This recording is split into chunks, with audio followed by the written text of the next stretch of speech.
మండలం జిల్లాల గ్రామ మాజీ సర్పంచ్ జిల్లా సర్పంచ్ల ఫోరం అధ్యక్షుడు మాటల మధు గారిని అక్రమంగా అరెస్ట్ చేయడం జరిగింది. ఈ అక్రమ అరెస్ట్ని మేము తీవ్రంగా ఖండిస్తున్నాం.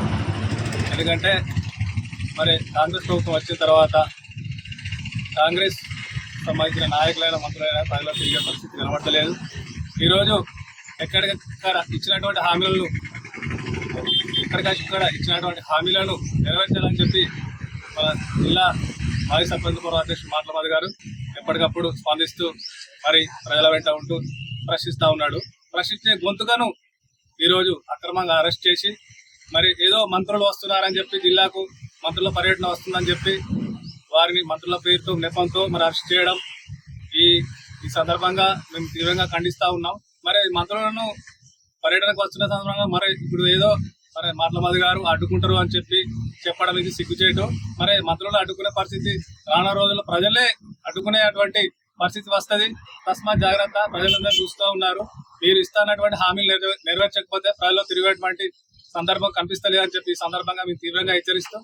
మరి మధు గారిని అరెస్ట్ చేయడం మరి ఆయన ఎదుగుదలను చూసి మరి కావాలనే అరెస్ట్ చేస్తున్నారని చెప్పి ఈ సందర్భంగా మేము అనుకుంటున్నామని చెప్పి తెలియజేస్తున్నాం. పొద్దున 5 గంటలకు తంగలపల్లి మండలంలో జిల్లా మాజీ సర్పంచ్ జిల్లా సర్పంచ్ల ఫోరం అధ్యక్షులు మాటల మధు గారిని పోలీసులు అక్రమంగా ప్రివెంటివ్ అరెస్టు చేయడం జరిగింది.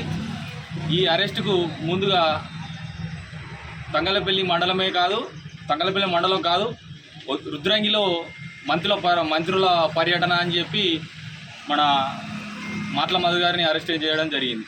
రుద్రంగి ఎక్కడ ఉంది, తంగలపల్లి ఎక్కడ ఉంది? దీన్ని అరెస్టును మేము తీవ్రంగా ఎప్పుడు కూడా ఖండిస్తూనే ఉంటాం. ఇటువంటి అరెస్టులు మున్ముందు ఉండొద్దని చెప్తూ అయినా కానీ రుద్రంగికి ఆసిఫాబాద్ నుంచి వెళ్ళి హెలికాప్టర్లో వస్తున్నారు వాళ్ళు. హెలికాప్టర్లో పోయేదాన్ని మేము ఎట్లా అడ్డుకుంటాం? నాకు అర్థం కాదు. కానీ అట్లా మాటల మధు గారే కాదు, చేయాలనుకుంటే ఇప్పుడు తంగలపల్లిలో ఉన్న మండల బీఆర్ఎస్ నాయకులందరూ కూడా అడ్డుకుంటారు. కానీ మాకు అడ్డుకోవాల్సిన అవసరం లేదు. మిమ్మల్ని రానున్న రోజుల్లో ప్రజలే మిమ్మల్ని అడ్డుకుంటారు. హెలికాప్టర్లా కాదు, ఎట్లా తిరిగినా సరే అడ్డుకునే పరిస్థితి ప్రజల్లో రానున్న రోజుల్లో ఉంటుందని కాంగ్రెస్ నాయకులను హెచ్చరిస్తూ ఇటువంటి అక్రమ అరెస్టులను తీవ్రంగా ఖండిస్తూనే మున్ముందు ఇటువంటి అరెస్టులు కావద్దని చేయొద్దని కూడా వాళ్ళకు సూచిస్తూ ఉన్నాం.